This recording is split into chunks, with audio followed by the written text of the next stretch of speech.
brokers, and dispatchers. You're tuned into the E-Carrier Check channel, where we bring you the insider tips, tricks, and insights to drive your sales and logistics business to new heights. Each week, your hosts, Jared and Nate, sit down with the top professionals in the industry, diving deep into everything from prospecting and cold calling to maintaining carrier relationships and maximizing your bottom line. Learn real-world strategies, hear success stories, and get actionable advice you can implement in your business today.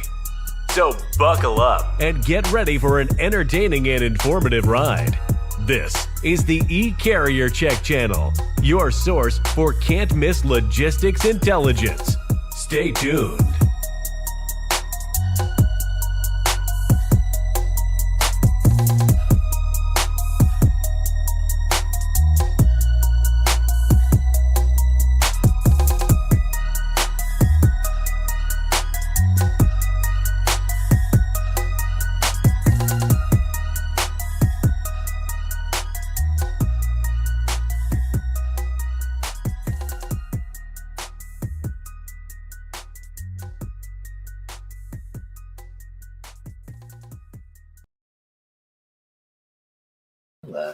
Hey, good morning. Welcome to the E-Carrier Check Show. Excited to be here today as we're talking about LTL. We get these questions all the time. What is LTL? And we have brought, the doctor of LTL. This guy has had years of LTL. I'm excited for Keith to be on. He's a Grammy Award winner. I'm just kidding. I'm just kidding. It's Friday, people. Come on, let's go. But I'm just jacked to be here, man. I know. Can you imagine? We're just freestyling. It's fine. But I'm jacked to have him here. Nate's been jacked all week. We've been waiting for this one for a long time. Keith, give us a rundown, brother. Where are you from? Who are you with? And how long have you been doing this? Guys, appreciate you having me on. My name's Keith Farnsworth. I'm with CrossCountry Freight Solutions. I'm our VP of Sales. I'm going to try and stay away from the LTL malpractice. I don't know that I'm an LTL doctor, so we'll keep this pretty straightforward. But appreciate you having me on. This is going to be a great show. Yeah, heck yeah. I knew, like Jared said, we get so many questions on LTL, so it's only right to get the man on here and talk LTL. I watched your show with DIY, and man, that was a very informative show. You guys covered a lot of LTL, and I learned a lot from that show. So I know our viewers are going to learn a lot today. If you guys have any questions for Keith, please throw them in the chat. I got some of your questions on the sheet as well. Good morning to everyone being here. What's up, guys? Thanks for being here. Happy Friday. Keith, let's jump into some of these questions. Yeah. I'm really interested in, you talked about some tech on your show with DIY, and I didn't know this about you guys, but you guys actually have, you guys don't outsource anything. It's all in-house, right? Yeah, we have our own development team, which kind of makes us kind of unicorns in the asset-based world, right? There's not very many people that have 1,000 trucks and have a development team that can kind of build and solve. So we do utilize, Microsoft and, Salesforce and certain things that make sense for us to utilize. But when it comes to building either efficiencies in the operations side or solving customer problems, a lot of times we just get together and say, can we build this? And if it makes sense, we do it.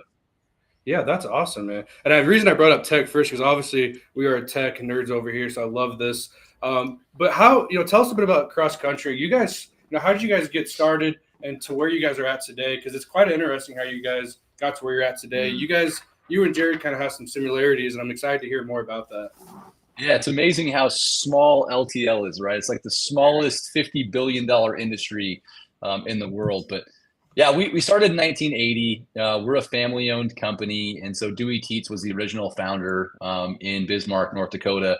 We started from a borrowed pickup truck in a Walmart parking lot, like moving floral arrangements across the state of North Dakota. So we started pretty small to get to where we are now, but the rapid growth happened around 2017, where we acquired Nebraska Transport. That was our first acquisition to help us grow from 3 states into additional states. And we had so much dang fun with that acquisition that we bought 4 companies in 14 months during COVID. So fast forward now, we've gone through 6 acquisitions. We're servicing 17 states. but we still maintain that same family owned and operated feel, just with a lot more trucks and a lot more territory we can cover. Yeah, that's beautiful, man. I love that. Let's keep it simple for really quick. Yeah. Tell me, what is LTL? How's that different from full truckload, partial truckload? Tell me a little about that. Yeah, the beauty of LTL is essentially you get to pay for the space that you take up on the truck. And so what we do is we use our 50 service center network all throughout our 17 states, and we're going to pick up, consolidate, sort, similar to small pack, and save on transit for the customer. And so if you have one pallet, you can move it throughout our network and you only get charged for one pallet. If you have 7 pallets, you get charged for 7 pallets. But essentially it's us utilizing our built network to save the customer time in transit a lot of times. Gotcha.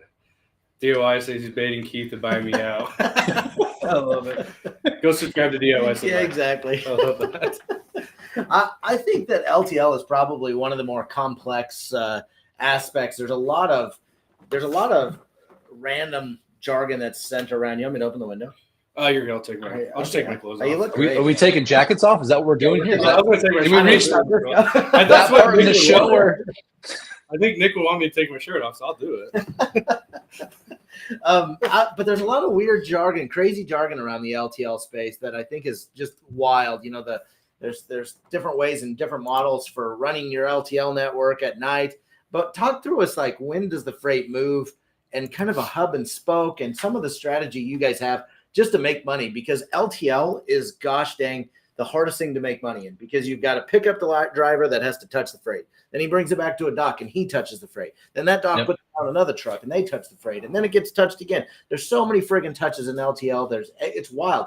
I love what you guys do, but give us just a rundown of the strategy behind a hub and spoke or anything like that. Yeah, and that's a great term that you use there. Efficiency is the key. So if you're not efficient in LTL, there's no way you're going to be able to provide value to the customer or even turn a profit. And so it comes down to being incredibly efficient in the pickup, line haul, and delivery. But it's a 24-hour cycle that happens in LTL, and it starts from when the freight's picked up. And so I'll give you an example in Arizona. Let's say we have our 20 drivers in Arizona. They go out with their deliveries, 15, 16 stops a piece. They make all of those deliveries between 8 a.m. and around 1 or 2 p.m. Once their truck is empty, they're getting flooded with pickups in that same area. They go make all those pickups, those 5, 8, 10 pickups. They bring that back to our consolidation service center. They sort it for different lanes. One shipment might go to Texas, one might go to Omaha, one might go to Montana. And then it goes to the next terminal through line haul, just like over the road. But then we sort it at that next big terminal, sorted, sent over and over again, sometimes 3 or 4 times throughout like a 4 or 5 day transit. So it comes down to efficiency. If you screw it up at one point, it's hard to make up that ground. Yeah. Lots of touching going on in LTL. Sounds exhilarating. That's fair. I always found it interesting, just the amount of, we'd run line haul trucks, and the amount of money that was in there in inventory just blew my mind. 1 or 2 pallets costing this amount. Some of the things I think that are probably the more interesting thing. Yeah, everyone picks up truckload. They pick up 20 pallets. They never really touch it. They just go dock to dock, and away you go. When it comes to claims, I think it's kind of interesting because you guys measure claims and on-time service a little bit, maybe not differently than the industry standard, but it's kind of something you put your chest on and say, hey, yeah, we're 99% claims free. We're 99% on time. Walk us through that sort of statement and where those come into play. Yeah, well, I mean, the end goal, what we do is very simple. We're trying to pick up something from point A and deliver it to point B without on time and intact. That's essentially what we try and accomplish on the LTL side. We use our technology, and we do a couple of unique things that help give us an advantage on the claim side. One of those is we actually track individual handling units. Most LTL carriers track the shipment. They apply one pro sticker, and then that pro sticker is expected to keep all of their 4 or 5 pallets together throughout a 3-4 state transit. That's not reality. Freight gets sorted, as you can tell. And so we have some unique technology that helps keep that shipment intact throughout transit. The other thing we do is we take pictures at point of pickup and at point of delivery. So that's the peace of mind that the customers get to see that this is how it was picked up, shrunk wrap, beautiful package, and this is how it delivered 2 days later. And so we hold ourselves accountable to that standard through our technology. Yeah, that's huge, and that makes you guys just different and competitive to other people like yourself, which I love. So you avoid fraud and double broking by using your own trucks. What issues come up for you? For us, one of the more complex things in running a large, network on LTL is just balancing the daily volumes. One day you might have a ton of Dallas to Colorado freight. The next day, the customers don't have as much freight. And so we don't have the ability to run one direction one day and not go that direction the next day. We have to keep essentially our trains moving on time. And so it's balancing the network from a volume standpoint. That's the biggest hurdle. Yeah, I think something that what I find wildly entertaining about your company is just the level of tech you have and what you do. I mean, if you guys think about it, I mean, everyone in the truckload industry or DIY even, this cat's maybe billing 40 loads a week, or maybe 50 to 100. I don't know, somewhere in there, right? Depending on how long the loads he's hauling. You're billing 10,000 loads a day. You know what I mean? 25,000 shipments a week. And so it's, exactly. That's a lot of billing. There's a weird amount of complexity to that, but you've solved that issue through technology, which I freaking love. You know what I mean? I think it's really wildly interesting, but you're right. I mean, if you don't keep the trains running in each direction, whether there's freight or not, it can screw up that aspect of things. Let's see what Nick said here. Do you see any of the common carriers making moves with tech like you guys? That's a good question. So I'm going to get myself in trouble here, but I'll try not to. I think it's hard for LTL carriers to dive headfirst into technology, because if you think about how LTL carriers operate, and this is the right thing to do, they promote from within. And so I started as a dock worker in this industry, a terrible dock worker, but I started as a dock worker. And I've grown up through the industry. Now I've jumped over to technology. I've jumped over to the brokerage side and tried to gain a different perspective. But most LTL executives came from LTL, and that's all they know. They don't know technology necessarily. And so that scares them away from making big tech decisions, which holds them back. And so they have to outsource technology, which there's a lack of trust built up there naturally. But I think technology holds asset-based carriers back because they know trucks and drivers and schedules and trailers and freight, but technology scares the heck out of most asset-based trucking companies. Yeah. Hey, Jeff, what's up, man? What's going on? Yeah, I agree. You just, Keith, I would be interested in hearing your perspective on this. You just got back from one of the larger kind of LTL conferences that's in the country, SMC.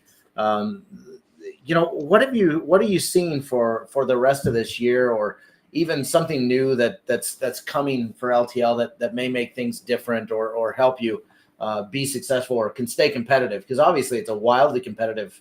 The average truckload freight bill is what, $1,700 or something like that. Your average LTL bill is $300 or $400. You know what I mean? It's like, what are you seeing? What are you seeing that's coming up this year that hopefully maybe you can grab on from either a tech side, a sales side, or even just trends that you're possibly seeing? Are shipment size getting smaller and so they're bleeding into the LTL, or shipment size is getting a little bit bigger and they're just going to volumes? How do you see that landscape?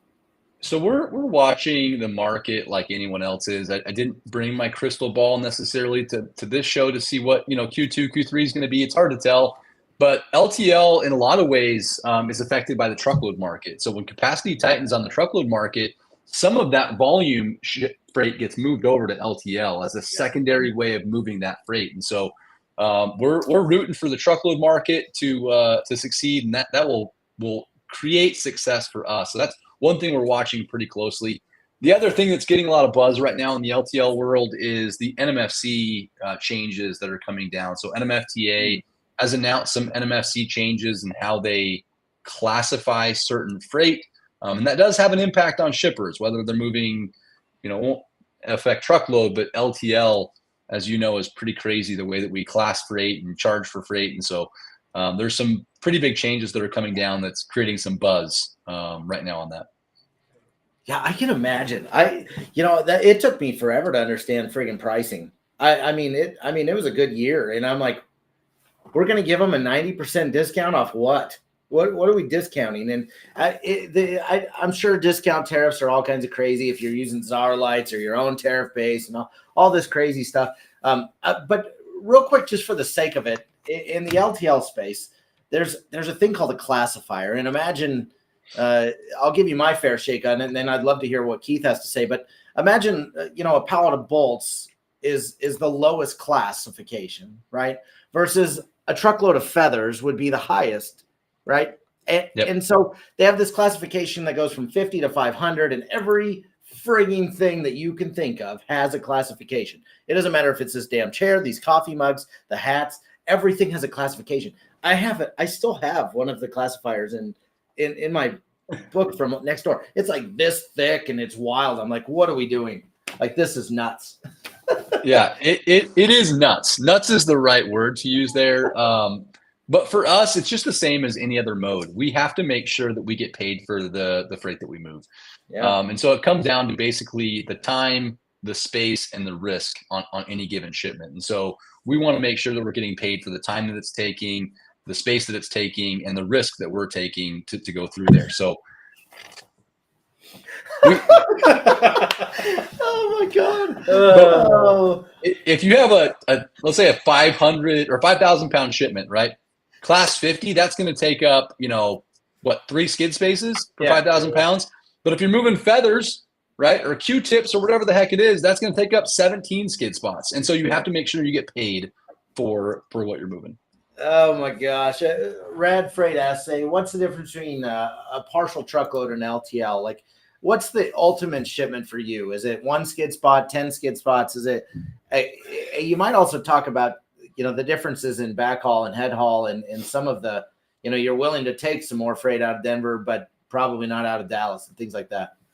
Absolutely. So great question from Rad Freight here. So, and we get this a lot, and this is a good educational thing for a lot of customers or shippers. For us, we call it volume. So anything over 6 pallets, 12 linear feet is a volume shipment.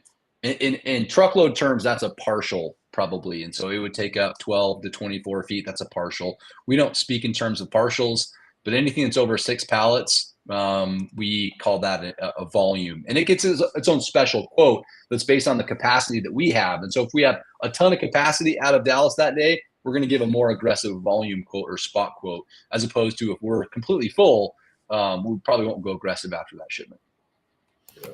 Yeah, boy, there were days where I remember we're in Nebraska. I'd like to know what the craziest thing you've kind of, from a shipment standpoint, seen that's been thrown on the truck. We're in Nebraska. It's the king of irrigation, and I remember we were moving 40-foot sticks of friggin' irrigation pipe to farms throughout Nebraska, and I'm like, what are we doing? We still also were the last few that on line haul were running 53s or 48s, where a lot of systems are going to that pup or that smaller trailer, and you can't move 40-foot sticks of friggin' pipe. Talk about the equipment that you guys use, because you guys use smaller trailers in some particular cases. You also run at night, and in some particular cases, North Dakota, South Dakota, you can run like twin 48s, or you can run friggin' Rocky Mountain doubles. Talk about the different types of trailers, man, that you guys can do some crazy stuff, and you do this all at night while we're sleeping. Yeah, so our line hauls run between terminal to terminal at night. And so typically our line hauls are loaded after the freight's picked up in the evening. It's sorted and loaded to that next destination between like 6 p.m. and 9 p.m. And then the line hauls run between 9 p.m. and 2 or 3 a.m. And so these guys are running over the road at night in and night out in the middle of the night. In crazy weather conditions. Our drivers are incredible, but they're running Rocky Mountain doubles. They're running triples in certain markets. We run sets, twin pups going, different directions. But we mostly pick up on 48s and 53s. So our P&D runs on those box trucks. But then our line haul moves sometimes 53s, sometimes triples, doubles, Rocky Mountain doubles, whatever it is. Yeah, that's just wild. I mean, this is an education right here, folks. Yeah. If you guys haven't done LTL, I mean, it is. That's a new world, man. That's a different world. There's a lot going on. You cut your teeth. You know, DIY asked some question. I like this too. He's saying, hey, you know, how important, you know, have you found company image to be for your company, or customers care more about price? Man, I used to lose shipments by a penny. I'm not kidding you. I'm going to call her what she is. I'm just kidding. It's a morning show. There's kids watching. I'm just kidding. But man, I talk about this because this is interesting. You run a sales team. This is what your gig is. You are the VP of sale. You're telling these guys, hey, we got to sell value. We got to sell service. We got to sell, you know, claims. How do you build up value in the LTL space? Because a lot of people are looking for lower pricing, things like that. Give us a rundown on DIYs and those thoughts as well. Yeah, I think the cool thing, and I'll kind of show you our logo right here. So the cool thing is we have some pretty neat branding. So like, you know, coming back from a conference a couple of days ago, like people just like the brand, and we're a newer LTL brand in the space. There's companies that have been doing LTL for 20, 40 years that, you know, who doesn't recognize the FedEx brand, right? Because of how much they've done in different modes and stuff. But the CrossCountry brand is relatively unknown. Been around since 1980. But a lot's changed since 1980 now to 2025. And so our brand happens with every shipment. Our drivers are our brand. Our salespeople are our brand. How we perform is our brand. It's not just the logo that you see on our hats or on our shirts. It's how we perform in the solutions that we create. So it's every interaction. And the beauty is, because we're relatively unknown, we get to kind of wow the customers in that first interaction. And that's a lot of fun for us. Because we're not the companies we acquired. They were great, fantastic. They have great people, but we're CrossCountry Freight Solutions, and we get to create that experience from the first shipment. Yeah, I love that. That's good stuff. I do. I can't get enough of it. You may have answered this earlier, and I apologize. It's just the coffee in me today. But, you know, obviously some freight is more prone to damage than others. What steps do you guys take to minimize that risk of things being damaged? So I know there's a lot of touching going on, as DOI said. What steps do you guys take?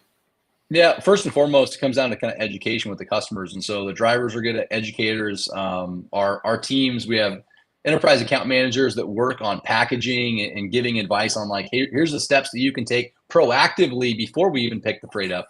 But after we pick the freight up, we're using dunnage, straps, load bars, pillows, whatever we can essentially to protect that freight while it's in transit. We are sorting the freight while it moves, and we're trying to maximize that space, but we're doing it in a manner that we can protect that freight all throughout transit. That's beautiful. Yeah. I got to tell you, one of the first, this is hilarious. So I've had some weird times on the dock. And docks are colder than it is outside, by the way, because it's a large friggin' piece of concrete. It's the weirdest thing, but Phil and I used to come down to the dock. Like we deliver stuff in like Saturdays or Christmas Day, Christmas Eve, like some weird things. But we unloaded a Roadrunner consolidated truck here in Gearing one time. I'm not kidding. Whoever loaded this thing was the king of Tetris. I mean, the absolute king of Tetris. It was the most. Well, this load was okay. I've seen worse where you open it up and it spills out and it's like, well, that just happened. But this load was like, I mean, you guys play Tetris every single night with your freight because you're trying to maximize everything from the top to the bottom. Talk about loading these trucks because this is a skill, man. Because you want to load them too in a way that makes sense to deliver, top to bottom. Yeah. No, this is at night. Oh, this is at night. You just shove it all into a friggin' trailer, and you got to use as much capacity as you can, up and down, left and right. So I'm an LTL nerd, if you guys haven't noticed, but I mean, like all aspects of it, I kind of geek out about, the line haul complexity, loading, and how to get that done efficiently. But Jared, you're 100% right. It's like it is a skill, and it's a fun skill that if you know it. It's actually kind of, enjoyable to play that game. But the thing that I found out is you don't want a half-empty trailer rolling down the road. That freight is actually more likely to be damaged the space that's given, right? You've seen those, whether it's Pepsi or Gatorade or water bottles that leave even a 6-inch gap on one side, and the freight's tipped over, and now you're having to repackage and pull that.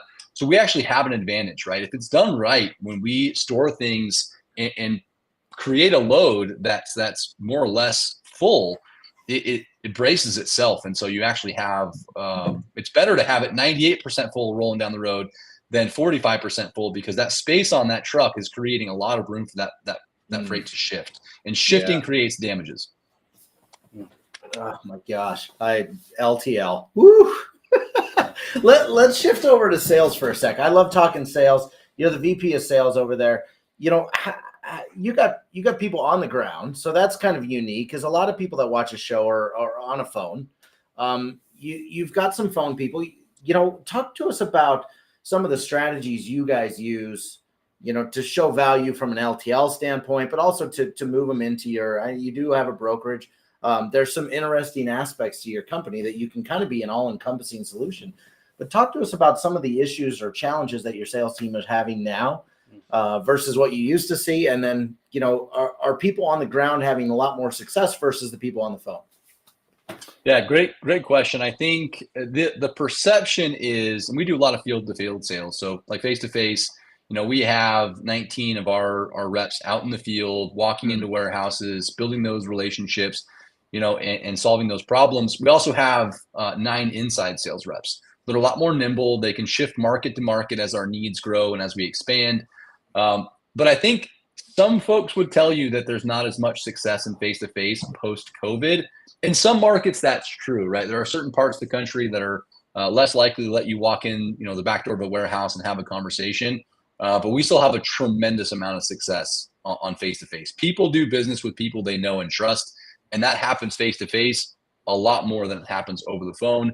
But one thing that we've done recently is we've given our inside teams some tools to be able to almost instantly onboard shippers. And so it's allowed us to compete a little bit with some of that 3PL type technology. And so as opposed to waiting 4, 5, 6 weeks to be able to do business, which most LTL providers have to get the data, set the complex pricing, come back in 4 weeks and ask for the business 4 weeks later, we don't do that. We can establish a new account with new pricing, new web tools in 4 seconds. I mean, we click a button, it goes boom, and it happens. These guys are shipping minutes later, and that tool over the phone or in person has been a lot of value for us and our customers. Because if you want to do business with somebody, whether it's in any business, and you've decided, hey, I want to move freight with CrossCountry Freight Solutions, you don't want to wait a week. You don't want to wait 2 weeks. You want to get it going.